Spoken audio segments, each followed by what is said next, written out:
el último tema de la unidad número 3, que es el de régimen municipal. Bueno, el régimen municipal, antes de la reforma de 1994, estaba contemplado en el artículo número 5, que decía que las provincias tenían que asegurar, el artículo de la garantía federal, que las provincias tenían que asegurar un régimen municipal y la administración de justicia y la educación primaria. Y nada más, digamos. Esa era la cláusula que contemplaba el régimen municipal en la Constitución argentina. Simplemente le confería a las provincias la facultad de organizar su régimen municipal. Desde el inicio de la nación organizada, se planteó la pregunta de cuáles son los alcances de un régimen municipal, hasta dónde llega la capacidad de un municipio de organizarse a sí mismo. Un municipio es una entidad, una institución político-administrativa que está dentro, que tiene competencias dentro de una entidad estatal superior, que puede ser una provincia, si es un estado federal, o un estado central, si es un estado unitario. Los municipios, entonces, son entidades locales ligadas normalmente a las ciudades, aunque no necesariamente, porque se pueden organizar de diversas formas, como distritos territoriales que abarcan más de una ciudad, o varias localidades, o como ciudades. Y entonces los municipios se pueden organizar en torno a ejidos urbanos.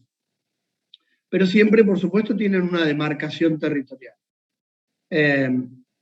La diferencia entre lo que es el distrito ciudad o municipio ciudad o municipio partido tiene que ver con que el municipio ciudad, la demarcación territorial, digamos, gira en torno al crecimiento de una determinada ciudad. Mientras que el distrito partido son demarcaciones territoriales fijas, al estilo de las provincias, pero en pequeño.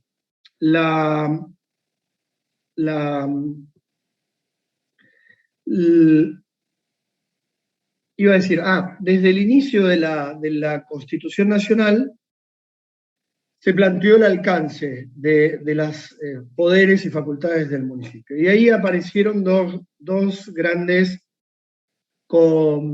teorías o enfoques o perspectivas. El enfoque de la autarquía y el enfoque de la autonomía. O, digamos, la tesis de la autarquía o la tesis de la autonomía. Autonomía significa darse las propias normas. Eso es la palabra, darse a sí mismo, nomos, normas. Darse a sí mismo las propias normas. Y autarquía significa autosuficiencia, que básicamente se traduce en la jerga administrativista en administrar los propios recursos, la capacidad de administrar los propios recursos, el dinero, digamos. Tener un dinero propio y administrarlo. Son dos cosas distintas. Una cosa es darse las propias normas para distintas dimensiones, y otra cosa es tener un dinero en una caja propia y poder administrar. Digamos que la autonomía y autarquía son las dos tesis. Autarquía, autosuficiencia, capacidad de administrarse a sí mismo, y autonomía es la capacidad de darse las propias normas. La autonomía implica más capacidades que la autarquía, porque la autonomía presupone la autarquía. Presupone que uno tiene recursos propios. Y además se puede dar ciertas normas en distintas competencias. Mientras que la autarquía no necesariamente, no necesita de la autonomía, porque uno puede, por ejemplo, crear una entidad administrativa, regular cómo debe funcionar, y darle la capacidad solamente de administrar los recursos, pero bajo las reglas que uno dicta de manera heterónoma. Es decir, hay una autoridad que regula el accionar de esa otra autoridad. ¿Se entiende? O sea, la autarquía es administrar los propios recursos y la autonomía es darse las propias normas. Esa es un poco la definición básica.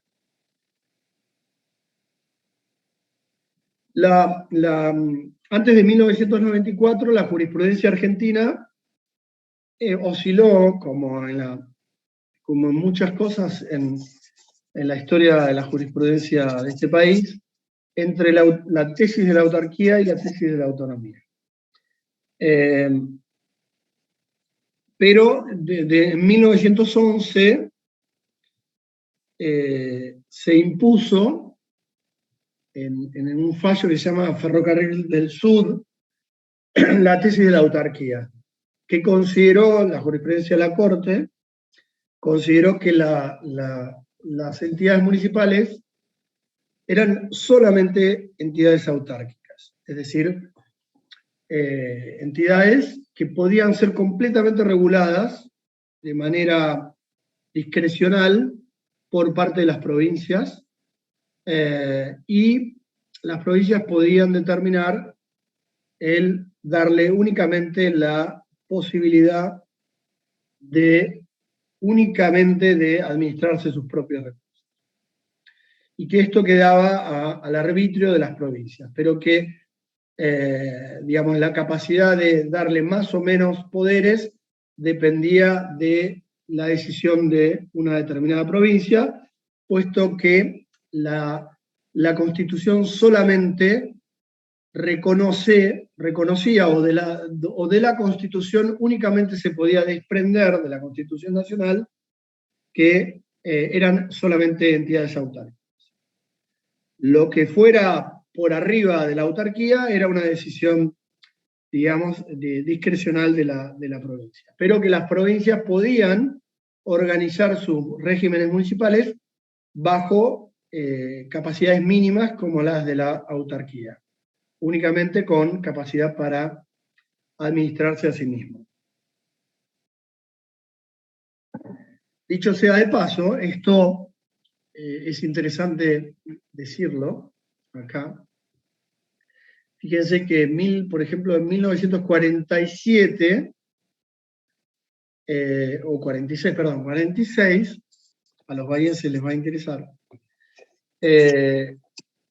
el primer gobierno de Perón, de la legislatura de la provincia del primer gobierno de Perón, desmembra el distrito municipal de Bahía Blanca y crea el distrito de Coronel Rosales, municipal. Y lo hace no para crear un municipio con capacidad de elegir a su propio intendente, sino que de ahí en más el municipio de Coronel Rosales iba a ser gobernado por comisionados de la provincia. Ahí fíjense que se aplicó en la práctica, es un ejemplo bien práctico de cómo la legislatura de la provincia determinó que, bueno, que se podía arbitrariamente cercenar digamos, las fronteras territoriales de un distrito, porque los partidos o los municipios no tienen autonomía, y su autonomía no alcanza a la integridad territorial, y además crearon un municipio que en ese entonces no tenía gobernador, digamos, intendente electo, sino que era un cargo designado. Ahí vemos cómo en la práctica se instrumentó la tesis de la autarquía. Para darles un ejemplo concreto de cómo esta tesis terminó siendo instrumento del poder presidencial o del poder del gobernador de turno y de la legislatura provincial de turno. En 1989, esta tesis de la autarquía, con la democratización de Argentina, es modificada en el famoso caso Riva de Mar, con una nueva integración de la Corte designada por el presidente Alfonsín, reguló, digamos, reconoció la naturaleza autónoma de los municipios. Y esta tesis luego fue reconocida en la Constitución Nacional, en el artículo, lo tengo acá, no soy muy bueno para los números, pero es el artículo, déjenme que lo vea.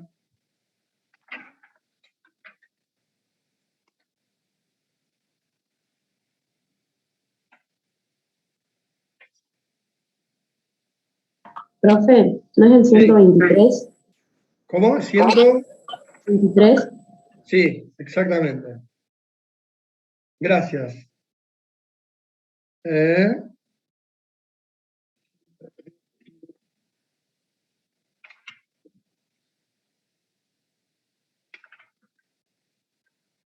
¿123 me dijiste? Sí, si no me equivoco es el 123, el que dice que las provincias deben asegurar la autonomía municipal y arreglar. Sí, perfecto. Gracias, te agradezco. Azul. No, de nada. Cada provincia dicta su propia constitución conforme a lo dispuesto por el artículo 5, asegurando la autonomía municipal y reglando su alcance y contenido en el orden institucional, político, administrativo, económico y financiero. Bueno, claro, el problema de esto es que la autonomía, la palabra autonomía significa darse las propias normas. Y acá nuevamente se plantea, ¿qué significa darse las propias normas? Entonces, podemos tener visiones más generosas o más restrictivas de lo que significa darse las propias normas. De hecho, ahí el artículo 123 lo dice, la ley de la provincia va a regular el alcance de la autonomía. Entonces, nuevamente tenemos visiones que consideran que la Constitución establece una visión generosa de la autonomía. Y otros que consideran que las provincias tienen la discrecionalidad para regular el alcance de la autonomía.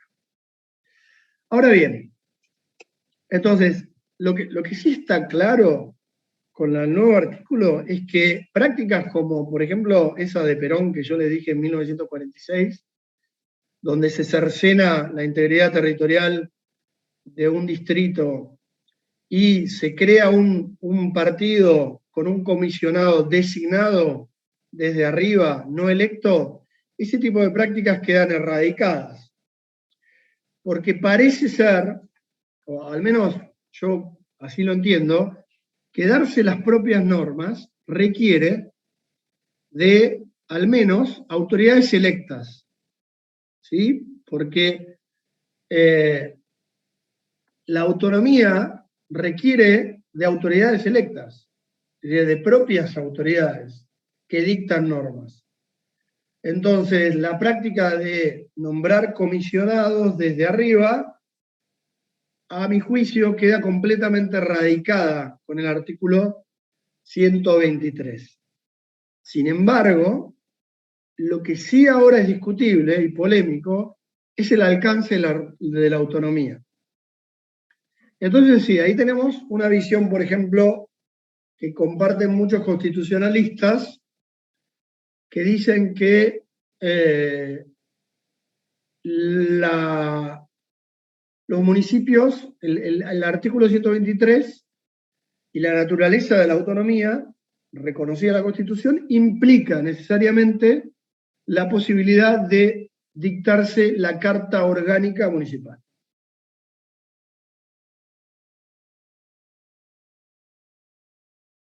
Entonces, acá vemos un parteaguas en el debate constitucional contemporáneo. Autores que consideran que el artículo 123 implica necesariamente el dictado de cartas orgánicas municipales, y autores que consideran que no, que la autonomía puede, o sea, parte de considerar que las autoridades tienen que ser electas, pero que luego las facultades y competencias de los municipios pueden ser reguladas discrecionalmente por las legislaturas provinciales. Y que el alcance de esa autonomía no puede ser sometido a jurisdicción constitucional, siempre y cuando haya autoridades electas. Iríamos desde una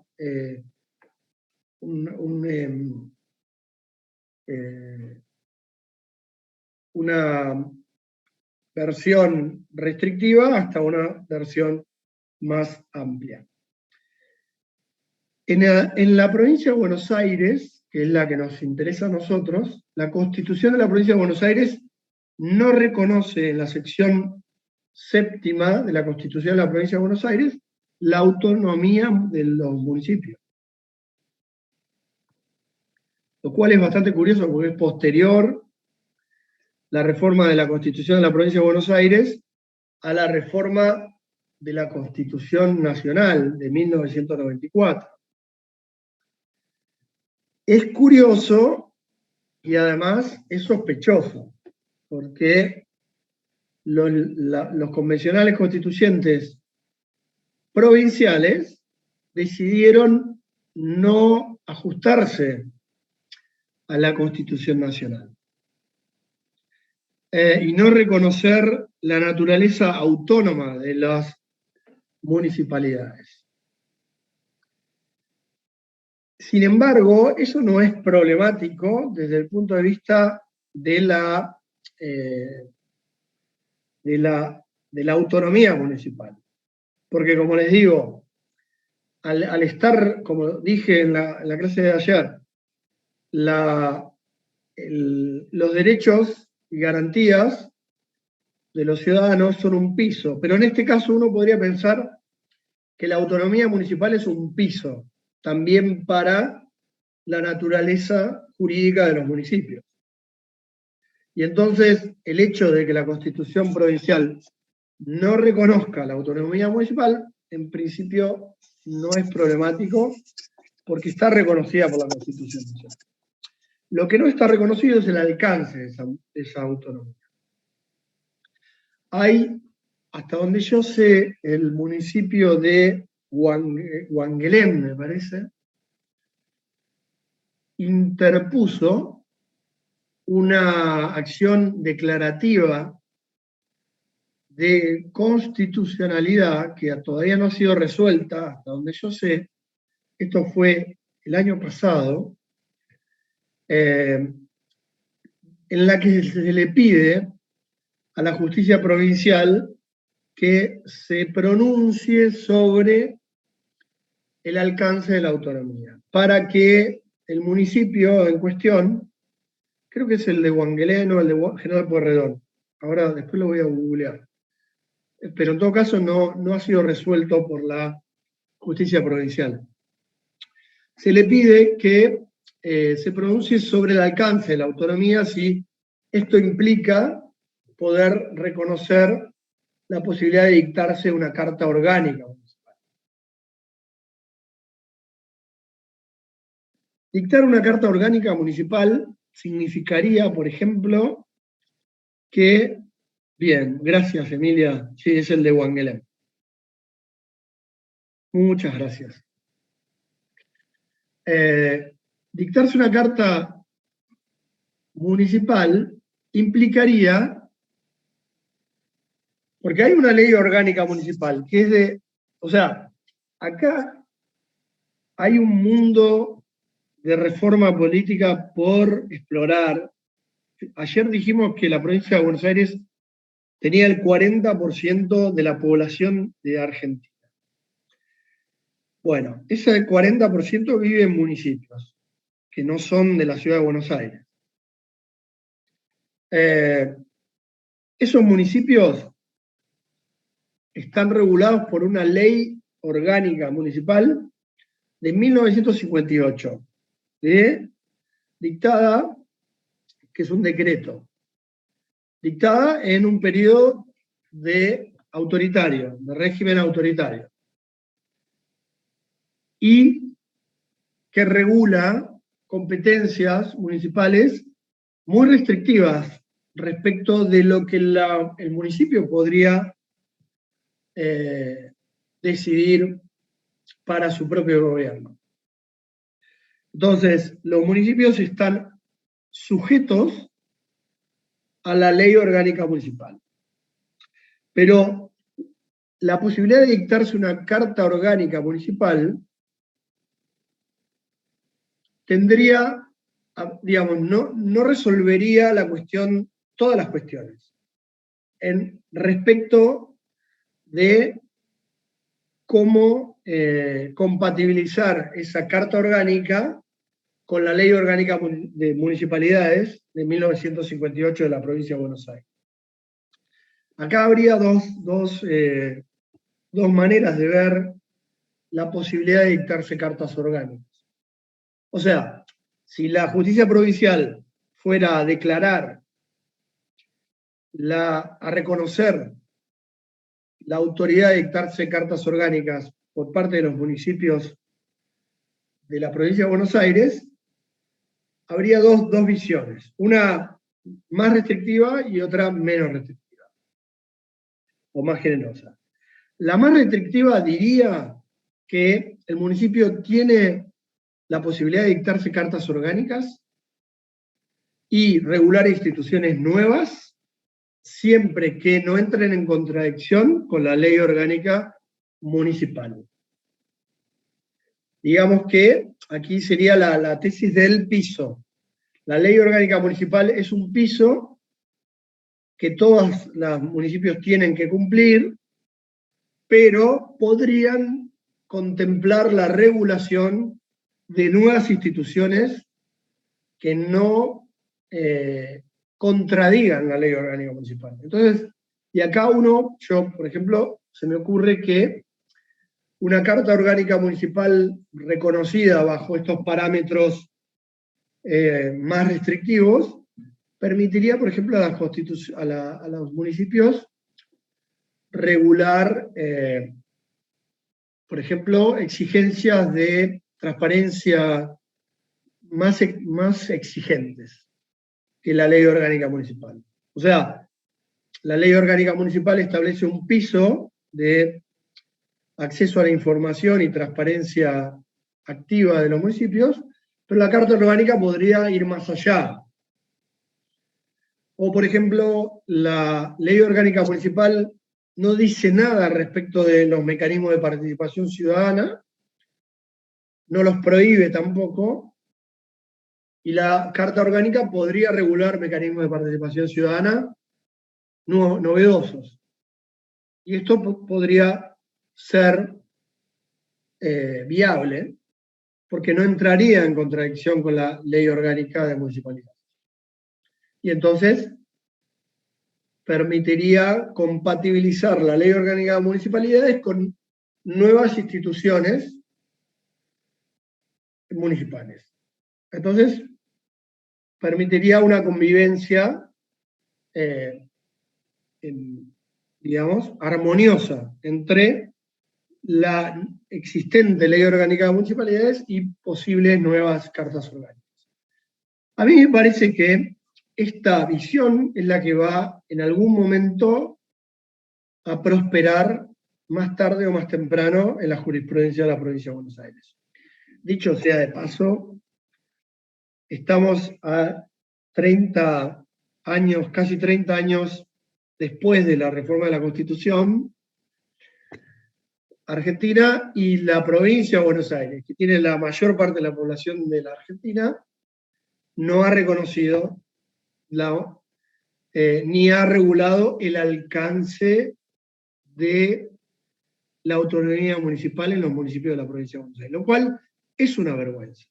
Desde un punto de vista de la justicia constitucional provincial, de la justicia constitucional federal, o sea, desde el punto de vista de los propios políticos municipales que no han intentado activar esa cláusula del 123, con todas las posibilidades que eso implica para el desarrollo de los municipios, en fin. Habla muy mal de la ciudadanía de la provincia de Buenos Aires y de los propios políticos de la provincia de Buenos Aires. El hecho de que una cláusula que empoderaría a los municipios no ha sido activada porque no han tenido interés en hacerlo.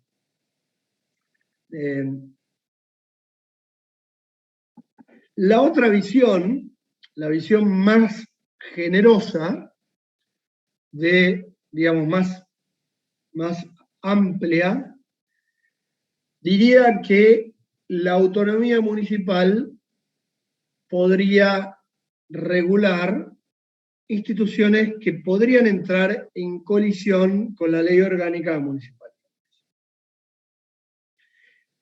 Por ejemplo, un municipio podría dictarse una nueva forma de elegir sus propias autoridades y considerar que en vez de un régimen presidencial municipal, podría tener un régimen parlamentarista municipal. La ley orgánica de municipalidades establece digamos, la elección directa de intendente, y bueno, una visión generosa de la autonomía municipal y del dictado de cartas orgánicas diría que si digamos, las autoridades, los constituyentes de una ciudad así lo deciden, podrían decidir desconocer esa institución de elección directa y regular una nueva forma de gobierno municipal. Yo esta visión más generosa no creo que prospere y tampoco creo que sea compatible con la jerarquía normativa con la pirámide normativa de la Constitución argentina.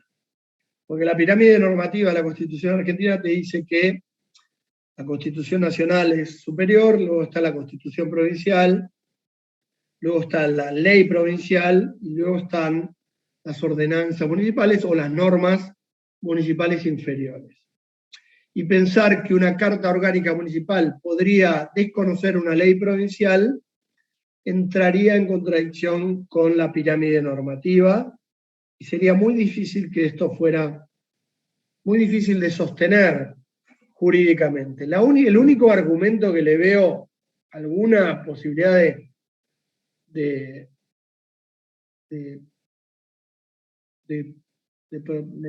que prospere es el argumento de que la ley orgánica de municipalidades es una ley de facto y por lo tanto sus credenciales democráticas son débiles respecto de las credenciales democráticas de una hipotética o posible carta orgánica municipal democrática. Por esa vía uno tal vez podría pensar que cabría que prospere, digamos, el dictado de una carta orgánica que entrara en contradicción con la ley orgánica. Pero lo veo más complicado de que prospere en vía jurisprudencial. Sobre todo porque la ley orgánica de municipalidades ha sufrido modificaciones que implican el reconocimiento de las legislaturas democráticas posteriores al decreto originario que dio inicio a esa ley orgánica de municipalidades. Por lo tanto, no es que la ley orgánica de municipalidades no tenga credenciales democráticas. El cuerpo de la ley orgánica de municipalidades ha sido reconocido por por legislaturas democráticas de la provincia posterior. Por lo tanto, con esto quiero concluir que la visión más generosa o más amplia, en virtud de la cual una carta orgánica podría regularse a sí mismo normas que contradijeran a la ley orgánica de municipalidades, no me parece que sea sostenible jurídicamente en el marco normativo constitucional argentino.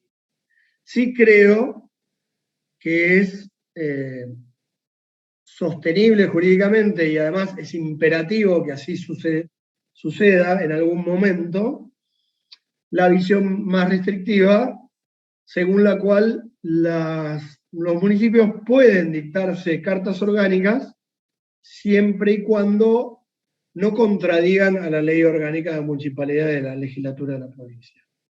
Esto ya está, a mi juicio, habilitado por la propia Constitución Nacional.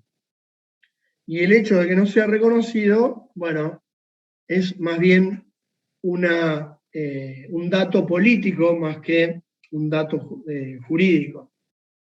A mi juicio no hay ninguna razón jurídica para que esto no suceda. Y el hecho de que no suceda, de que no sucede, obedece a razones políticas más que a razones jurídicas. Bueno, con esto termino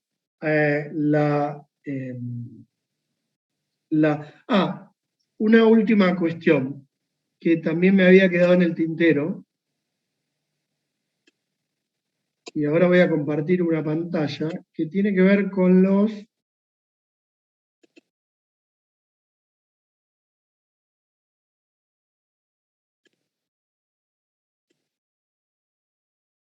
Estos son los territorios nacionales. Los de arriba son territorios nacionales que fueron creados con antelación a la conquista del desierto, y desde La Pampa para abajo son territorios nacionales creados durante la conquista del desierto en 1878, o más bien al finalizar la conquista del desierto. En 1946, los territorios de La Pampa, Neuquén, Río Negro, bueno, las fechas ahora no las tengo muy claras, pero en 1946, en el primer gobierno de Perón, se provincializan la mayoría, creo que hasta Santa Cruz, y luego Tierra del Fuego queda como el único territorio nacional argentino que fue provincializado ya ahora tampoco tengo la fecha clara, pero en todo caso la buscan, durante el periodo posterior a la democratización de Argentina, de 1983. Creo que es en 1992 que se provincializa el territorio nacional de Tierra del Fuego? 1991, profe. 1991. Muchas gracias. Azul. Bueno, quiero hacer una breve, porque les puede interesar, una breve reflexión sobre la posición de Bahía Blanca. Esto no tiene nada que ver con el programa, pero a mí me interesa, y puede ser interesante. ¿Cuál fue digamos, la situación de Bahía Blanca en este proceso de creación de provincias, creación de capitales? Lo voy a hacer breve. En 1928 se funda Bahía Blanca, como les dije, para evitar una posible futura incursión contra del Imperio de Brasil, del portugués, que había intentado entrar por Carmen de Patagones. Que por eso se crea Bahía Blanca. Se suele decir que Bahía Blanca es un fortín contra los indios. Y no, en realidad fue un fortín contra una posible incursión del Imperio portugués.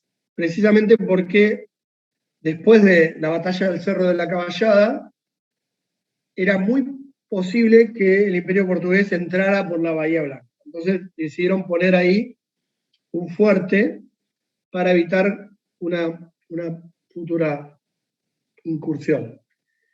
En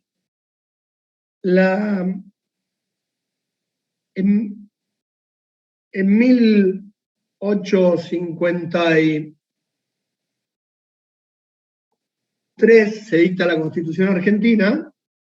Buenos Aires queda al margen de la Confederación Argentina, se dicta su propia Constitución en 1854, y fíjense, la provincia de Buenos Aires tenía la ciudad de Buenos Aires y 3 fuertes, que era Tandil, que había sido creado en 1824, Bahía Blanca, que había sido creado en 1828, y Carmen de Patagones, que fue creada en 1776 por el Virreinato del Río de la Plata, cuando el Virreinato del Río de la Plata se creó con capital en Buenos Aires. O sea que Carmen de Patagones es Buenos Aires es preexistente a Carmen de Patagones, pero si uno tuviera que decir cuál es la ciudad más antigua de la provincia de Buenos Aires, es Carmen de Patagones. Después es Tandil, y después es la ciudad de Bahía Blanca. Pero tanto Carmen de Patagones como Bahía y como Tandil eran fuertes militares. No había sociedad civil, no había comercio, no había industria, no había arte, escultura. La primer ciudad como tal, distinta a la ciudad de Buenos Aires, de la provincia de Buenos Aires, fue la ciudad de Bahía Blanca. Cuando en 1855 el gobernador Bartolomé Mitre envía al fuerte de Buenos Aires 300 familias que habían vivido en Montevideo para que se instalaran y, por supuesto, fueran propietarias de tierras en la ciudad de Bahía Blanca. Y esa es la fundación de la ciudad, que no la fundación del fuerte. Ahí empieza por primera vez una ciudad con una sociedad civil, se empiezan a fundar las primeras clubes, el primer teatro, la primera escuela,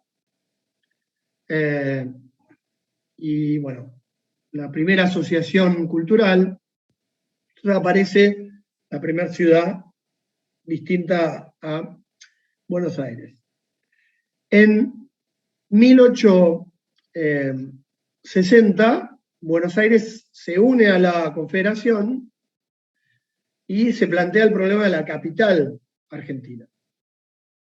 Y entonces ahí está la ley de compromiso que expliqué en la clase de ayer, y luego está la ley de creación del Distrito Federal, de la federalización de la Ciudad de Buenos Aires en 1880, con Roca, que nacionaliza el puerto y le quita a la Ciudad de Buenos Aires la posibilidad de elegir a su propio intendente de la ciudad.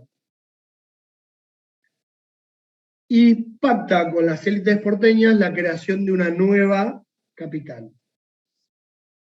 Y ahí es donde se crea, en 1882, la ciudad de La Plata como la nueva sede de la capital de la provincia de Buenos Aires, de lo que es la nueva provincia de Buenos Aires, porque tenía una capital que dejó de tener y tenía un territorio que dejó, digamos, se vio cercenado, porque una parte del territorio, lo que fue el Distrito Federal, pasó a estar gobernada por un designado por el presidente, con un puerto que era de la provincia que pasó a estar administrado por el presidente, por la autoridad nacional. Entonces, con unas nuevas autoridades, una nueva legislatura en la ciudad de Buenos Aires, que por supuesto estuvo y pasó a empezar a ser poblada, además de por la llegada de nuevos inmigrantes europeos, en un periodo de gran prosperidad, por las élites de la ciudad de Buenos Aires, muchas de las cuales respondían al bando tejedorista, que había sido vencido en 1880. Bueno, el proyecto de Julio Argentino Roca era el de dividir la provincia de Buenos Aires en dos y anexar el territorio nacional de La Pampa a una nueva provincia que iba a abarcar, digamos, acá no tengo cómo, a ver si puedo, si tengo la posibilidad de, a ver si lo tengo acá. Ah, ahí está.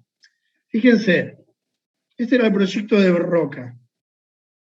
La idea era que la parte del sur de la provincia de Buenos Aires, Carmen de Patagones y Bahía Blanca, iba a ser cercenado del territorio de la provincia de Buenos Aires,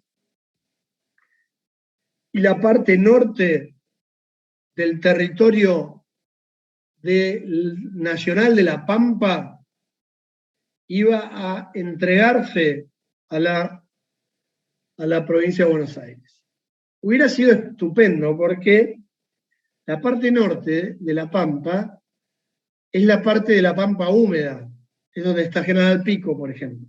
General Pico y grandes extensiones de campo muy, muy fértiles.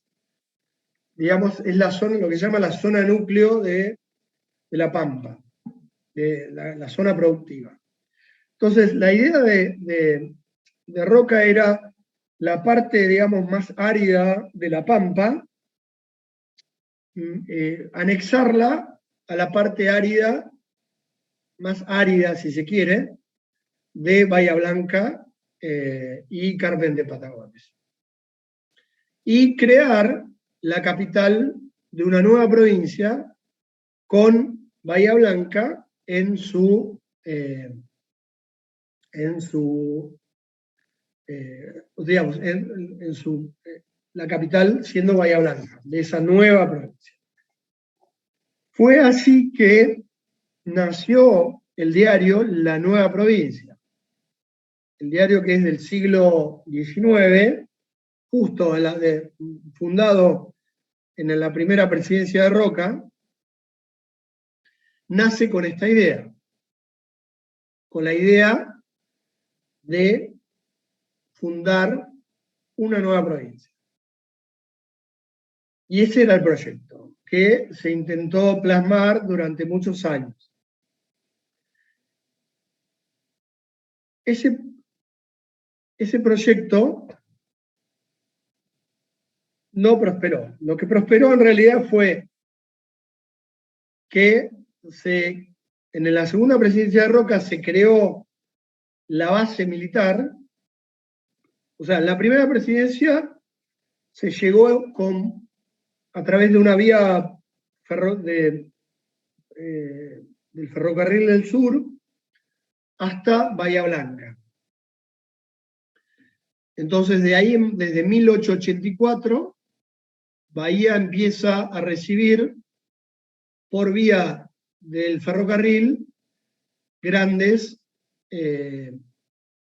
porcentajes, de grandes segmentos de población que llegaban a Buenos Aires por vía de la inmigración y luego se tomaban un tren y se establecían en Bahía Blanca, 1884.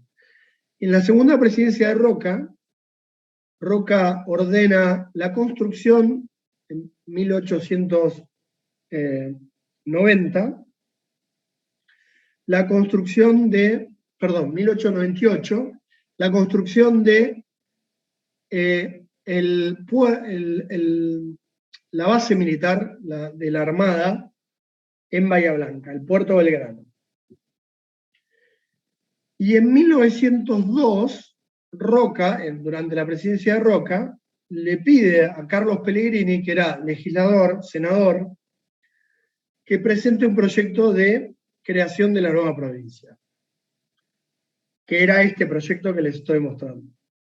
Ese proyecto fue aprobado en senadores, pero fue rechazado en Cámara de Diputados.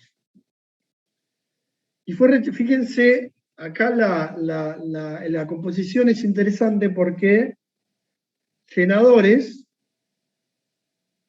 representa a las provincias y tenía mayoría de representantes del resto de las provincias, mientras que diputados representa a los ciudadanos y tenía y tiene proporcionalmente mayor población de aquellas provincias que tienen más población. Por lo tanto, la ciudad de Buenos Aires era la más poblada y en esa época, y lo sigue siendo, y por lo tanto tenía una mayor representación de las élites porteñas y fue rechazada en Cámara de Diputados. Y entonces, sobre todo porque las élites porteñas, digamos, y con razón, habían visto cercenado a su ciudad, que era la ciudad de Buenos Aires, y ahora veían que se estaba creando una nueva base militar con un nuevo puerto y, por supuesto, iban a ver cómo esas nuevas fuentes de ingresos y ese nuevo poder político iba a pasar a ser, digamos, a ser depositario de una nueva provincia. Por lo tanto, lo vieron con malos ojos y lo rechazaron. Y fue así que el proyecto de capitalización de la ciudad de Buenos Aires de una nueva provincia fue rechazado. Y esta fue la historia de la nueva provincia en Bahía Blanca. Ese proyecto de nueva provincia pudo haber sido reeditado con posterioridad, antes de la provincialización de los territorios nacionales. Sin embargo, en 1946, con el primer gobierno de Perón, se provincializa La Pampa. Y al provincializarse La Pampa, queda, digamos, abortado, por decir así, el proyecto para siempre, porque desde la creación de la nueva provincia de La Pampa, la posibilidad de que Bahía Blanca pudiera ser capital de una nueva provincia se vio con menores probabilidades de éxito, porque ya requería de un procedimiento mucho más gravoso, porque al provincializarse La Pampa se necesitaba la aprobación del Congreso Nacional, la aprobación de la legislatura de la provincia y la aprobación de la legislatura de la nueva legislatura de la provincia de La Pampa, con mayorías agravadas en cada caso. Entonces el candado jurídico se vuelve casi imposible de sortear.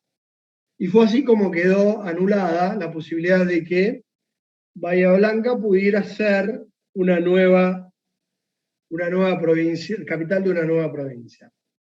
Hoy en día, la única posibilidad de que ese sueño originario de la ciudad de Bahía Blanca pueda llegar a prosperar es a través de la división de la provincia de Buenos Aires en 3 o 4 distritos nuevos. Y esto está en debate contemporáneo. Hace poco ha sido el legislador, el senador Esteban Bullrich, sacó un libro, que es el primer libro más o menos serio. Hay varios, en realidad la idea de dividir la provincia de Buenos Aires, hasta donde yo sé, es una idea de Andrés Malamud, que es un politólogo radical, para ponerle afiliación partidaria. O sea que es una idea radical dividir la provincia de Buenos Aires, pero esta idea fue recientemente reeditada por el legislador Bullrich, que sacó un libro y propone 3 distritos. Bueno, eso es un poco la historia de la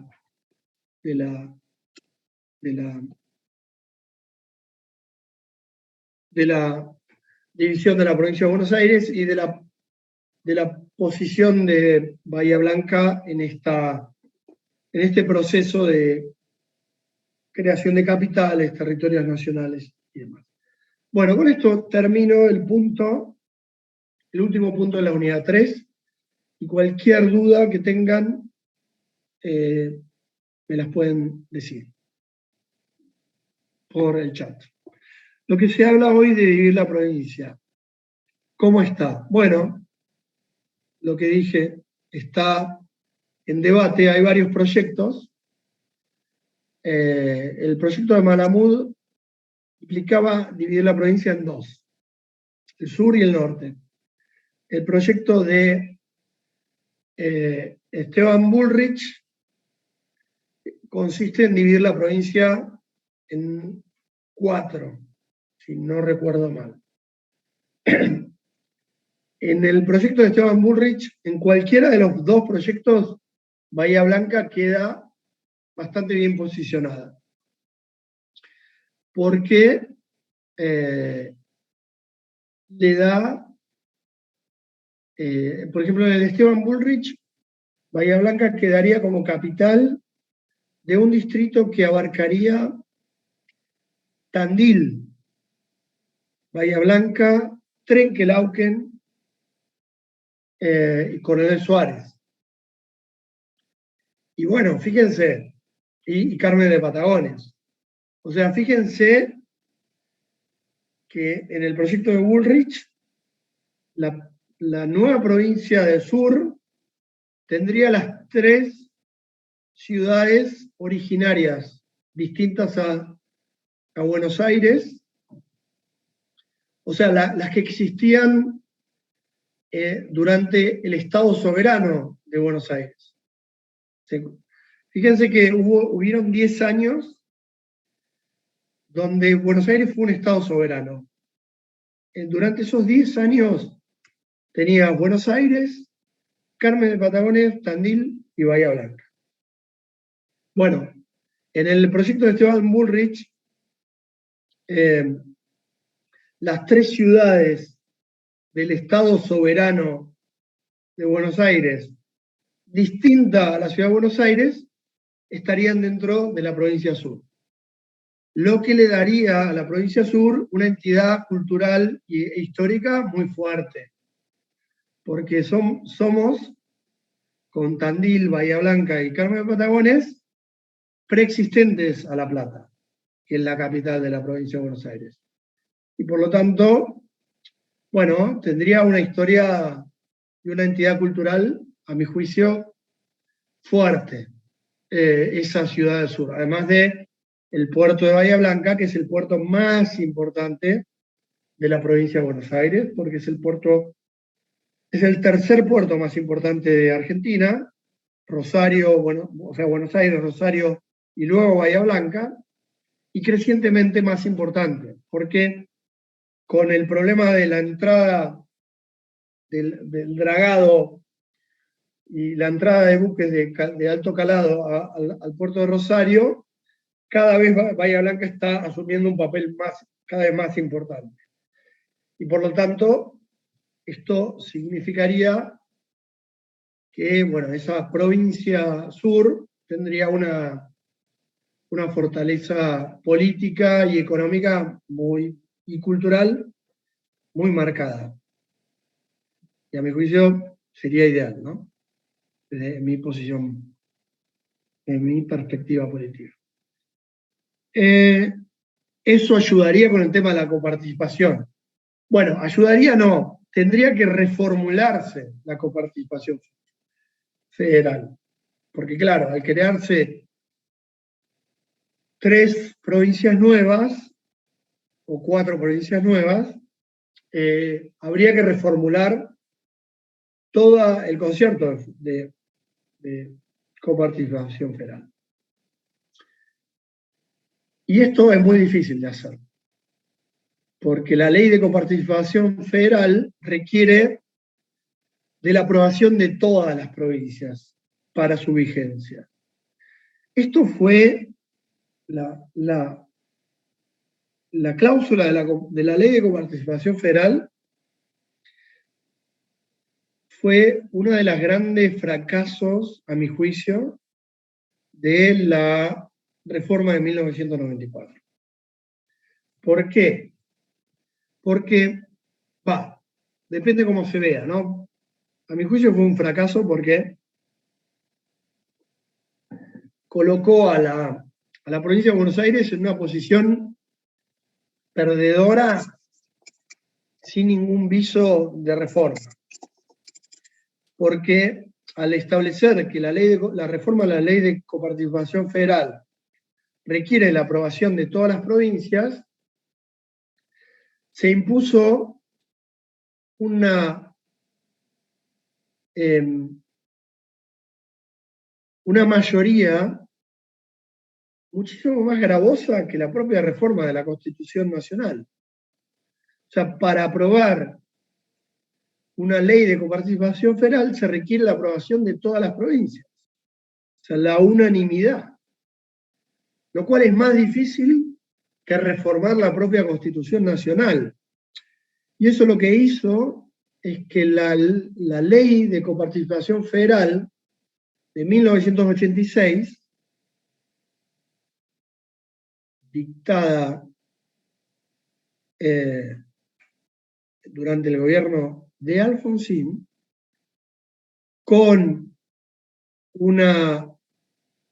un gobernador, si no me equivoco, ya no me acuerdo No, perdón. La ley de coparticipación federal es posterior, es de 1989, me parece que estaba de gobernador Cafiero. Si alguien me puede ayudar googleando. O sea, era bajo el gobierno de Alfonsín, pero con un gobernador opositor, donde se aprobó un porcentaje de coparticipación federal para la provincia de Buenos Aires muy perjudicial para los intereses de la provincia. Y luego con 1994, con la cláusula que establece la unanimidad para la reforma de la coparticipación federal, esa ley quedó congelada, no se puede reformar. Y solamente se puede reformar en aquellos puntos donde, por ejemplo, cuando se creó el territorio nacional, la nueva, digamos, provincia de Tierra del Fuego, la coparticipación federal, el porcentaje de coparticipación federal, se hizo por decreto del Ejecutivo Nacional. Y lo mismo sucedió con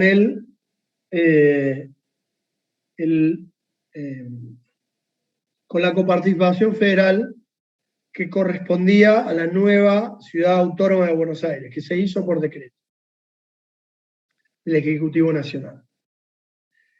Y entonces hoy en día tenemos una coparticipación federal congelada, pero que permite ser discrecionalmente modificable por decreto en la parte que le corresponde a la Ciudad Autónoma de Buenos Aires, de los fondos coparticipables. Y esto está pendiente de resolución en la Corte Suprema Argentina, todavía no se ha pronunciado, porque si no recuerdan mal, en el año 2019, se le quitó a la Ciudad de Buenos Aires el 5% de lo que le correspondía por decreto de la coparticipación federal y se lo otorgó, ese porcentaje se lo otorgó a la provincia de Buenos Aires. Lo cual, de alguna manera, hace justicia, pero no deja de ser cierto que incluso con esa modificación, la provincia de Buenos Aires sigue siendo tremendamente deficitaria en el concierto de la coparticipación federal. Entonces tenemos una coparticipación federal de muy difícil reforma y con esas anomalías que les acabo de contar. ¿Y qué iba a decir? Entonces, volviendo, la mejor, digamos, la manera más políticamente más viable para lograr la división de la provincia de Buenos Aires es a través de una nueva convención constitucional. Sería mucho más fácil de hacerse a través de esa vía que a través de una ley provincial que requiere la aprobación de los 2/3 de la legislatura de la provincia de Buenos Aires, la aprobación por 2/3 del Congreso Nacional y luego una nueva ley de coparticipación federal que requiere la unanimidad de las provincias.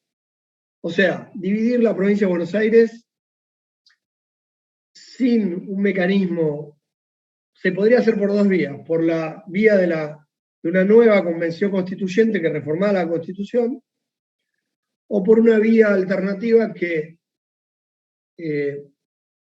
instrumentara una ley de división de la provincia de Buenos Aires que creara, que dividiera que la legislatura, la provincia se autodividiera. Eso tendría que ser aprobado por la legislatura de la provincia de Buenos Aires, tendría que ser por 2/3, tendría que ser aprobado por el Congreso Nacional por 2/3, y luego tendría que haber una aprobación unánime de una nueva ley de coparticipación federal. Entonces, fíjense que esa vía alternativa es casi imposible de lograrse políticamente. La vía más razonable y eficiente es a través de una nueva reforma constitucional. Muy bien, muchas gracias, Fausto. Ahí 1988. La ley vigente de la coparticipación federal. Bueno. Profe, Sí. ¿puedo hacer una consulta de las guías de preguntas? Sí. En la guía de estudio de la semana pasada, yo te quería preguntar porque la pregunta 9 hacía referencia a por qué se aludía que la declaración de inconstitucionalidad de una norma era una herramienta de última ratio. Y quería saber si estaba relacionada con la idea de que lo declara inconstitucional el Poder Judicial y no lo hace un órgano específico. Si era esa la causa por la que se le atribuía como razón, o cuál era.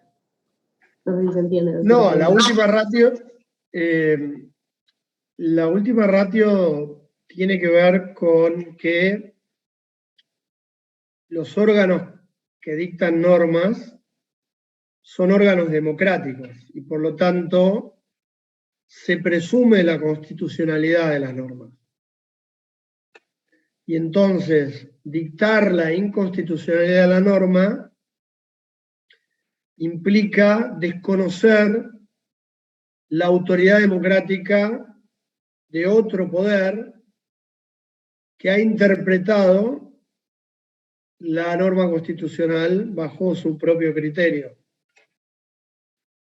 Entonces, este desconocimiento de la autoridad, de otra autoridad que tiene fuentes democráticas, es muy, ¿cómo es? Sí, implica contradecir la presunción de constitucionalidad que se deriva de las credenciales democráticas de esas autoridades. No sé si con eso te respondí. Yo pensé que estaba relacionado con el tema del poder que lo reformaba y no con la cuestión de la norma, así que ahora sí. Gracias, profe. De nada. Bueno.